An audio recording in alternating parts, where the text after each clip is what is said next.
आमचे तालुका प्रमुख बाबासाहेब असतील की आपल्या सगळी जीवाभावाची मंडळी आहे, संकटावर मात करणारी मंडळी आहे, अडचणीच्या वेळी धावून येणारी मंडळी आहे, 24 तास काम करणारी मंडळी आहे.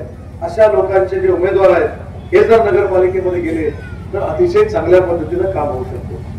आणि आज हे पवित्र ठिकाण आहे, स्वामी समर्थांचं आम्ही नाव घेतो. तर रईसभाई तुम्हाला एक विनंती करायची आहे, विनंती करायची तर आवश्यकताच नाही, पण एक सूचना करायची आहे. एक मिनिट.